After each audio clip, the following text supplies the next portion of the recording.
Почитувани ученици, добредојдовте на денешниот час по македонски јазик за трето одделение. Јас сум вашиот наставник, Каролина Тренеска, од Основното училиште Кочо Рацин и ќе ве водам низ содржините на денешниот час. За овој час ќе ви биде потребно лист бела хартија и прибор за пишување. Наставната содржина што ќе ја обработиме на часот е броеви, бидејќи често пати во секојдневниот живот, во комуникацијата со другите луѓе, имаме потреба да искажеме колкав број предмети, суштества или лица има. Затоа на овој час ќе научиме како можеме да искажеме бројност во реченицата, што се броеви и какви можат да бидат, што се главни и редни броеви и како правилно да ги запишуваме броевите со зборови. На следниот слајд внимателно да го погледнеме извадокот од расказот Роденденот на Марија. Малата Марија има 7 години.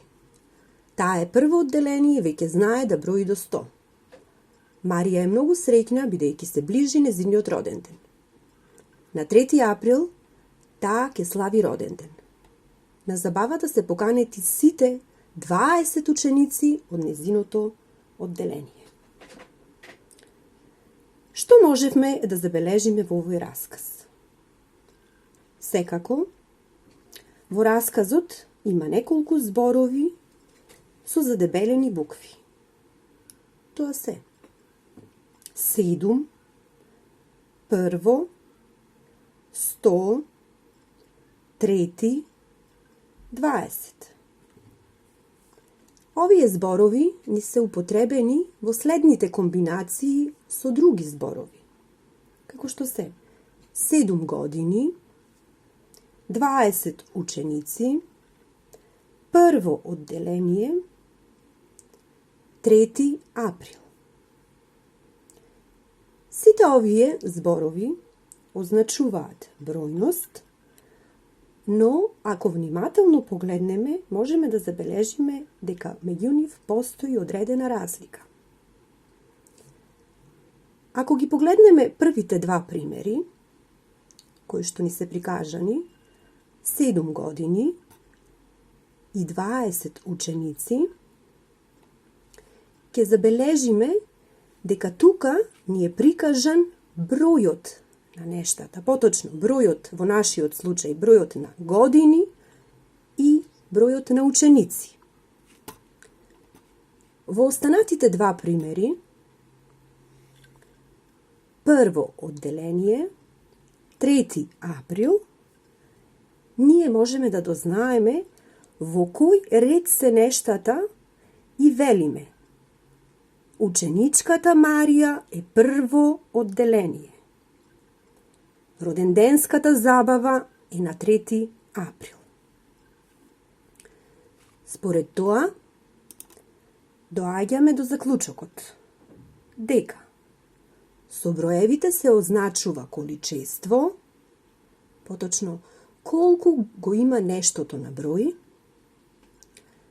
при што можевме да забележиме дека тие секогаш стојат пред именките и покажуваат колку предмети, колку суштества, лица има на број.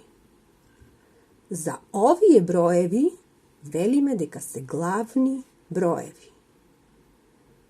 Додека пак броевите кои што означуваат кое е нештото по ред, кога станува збор за предмети, лица или суштества, се викаат редни броеви.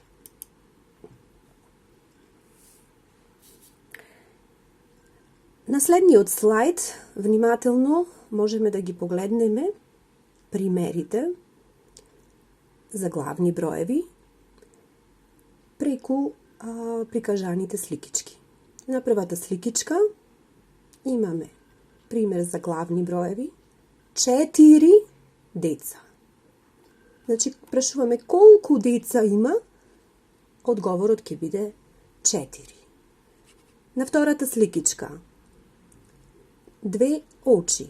Колку очи? Одговорот ни е 2. И на третата сликичка. Колку цветови има?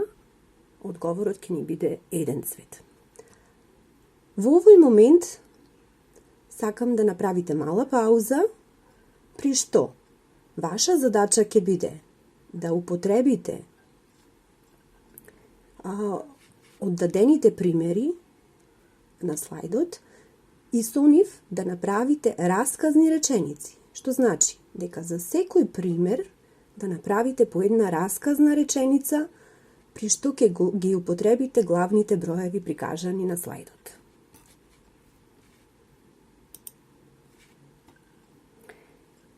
На следниот слайд ни се прикажани редните броеви. Прво чоколадо, втор роден ден, трети мај, четврта награда, петто одделение.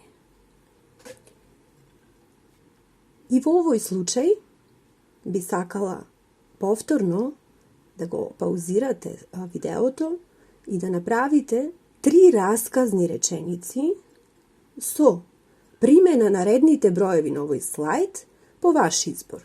Значи, одберете си 3 редни броеви од прикажаните и применете ги во расказни реченици.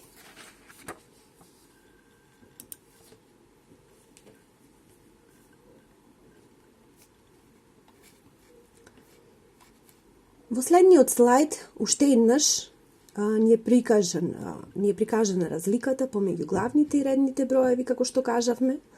Главните броеви секогаш стојат со именката и ни покажуваат колкаво е количеството на предмети, лица и суштества. Например, 5 девојки, 14 круши, 33 години, 6 птици, а додека пак редните броеви ни покажуваат кое е нештото поред. 8 март, трет автомобил, 10 месец, 9-то одделение.